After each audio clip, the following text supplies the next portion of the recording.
Okay, everybody, I'm sounding okay tonight because I've been freshly drained front and back. So I can communicate briefly, and Kira's given me a lovely coif here for my next phase. So I went in today to have permanent drain put into the lung, but they ran into the same problem as last week. The probe wouldn't go in, and she knew she'd been hitting something last week, and this week they had the new CT scan, so she was able to see that in fact she was poking at a tumor, which is what they're not really want to be having done. So with the correct CT scan, she was like, now I know why I couldn't get in. So there is a tumor there, but we already knew that. So how does she put in a front tap? On the back, it's a very narrow pencil lead sized tube that goes through.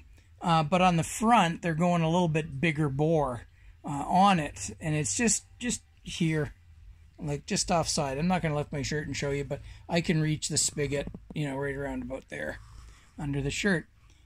And the way they do this is really quite fascinating. They have to run a guide wire, and it's a very thin little whip, like a thick cat whisker kind of thing. And they get that guide wire where they want it to go. And then they have a device that's pretty much the size of this pencil and shaped the same, and it goes onto the guide wire. So it's like a little rocket with a hole at the tip and at this end, and they get it following the wire.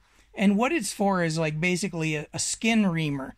They got to drive it through your meat. Now you're totally tranquilized, anesthetized, can't feel a thing. I do now, but not at 10 a.m. this morning. So I'm just like lying there. They make you put your hand up like this. So, I was getting the nurse to feed me grapes and all that stuff. But anyway, she puts this steel probe on.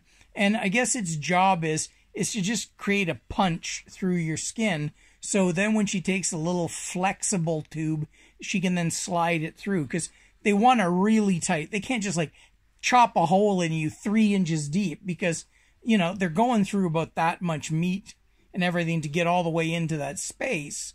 So when they run the rubber hose in, it's got to be sealed tight or you'll deflate. So they just use this probe and go through your side, right? Well, it's steel. It's like rubber-coated steel.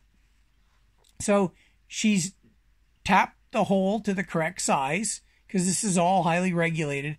And then she just starts like this. And she's just like small drink of water like my daughter's. And she's pushing so hard, she's like rolling my lard-ass carcass halfway over, trying to get it through the interstitial muscle tissue and all that kind of stuff and into that space. Now, I'm not feeling nothing. So I know you're like later it feels like I'm kicked in the ribs, but she was really having to push to try to get this metal probe through the muscle layer so she could follow it with a rubber tube.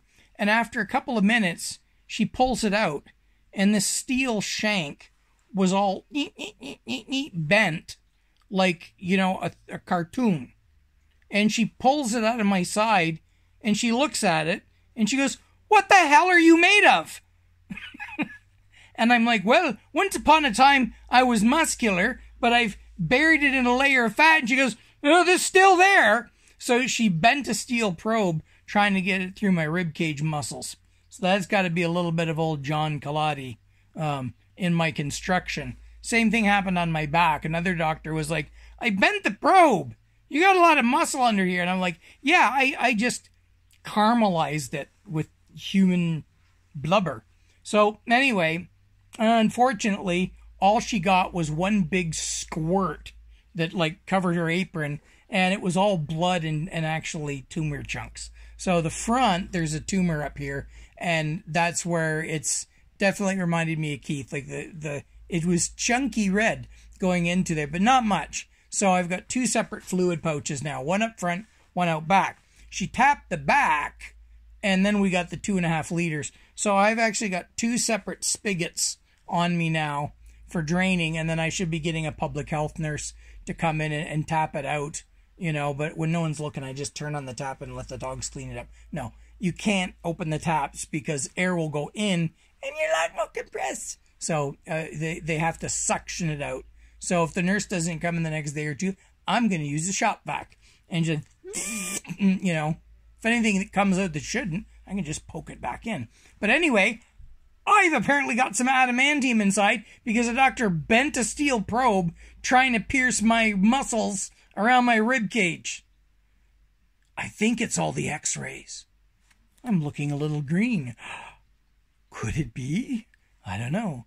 Let's try for some more radiation and see if I toughen up anymore. Anyway, that's my update.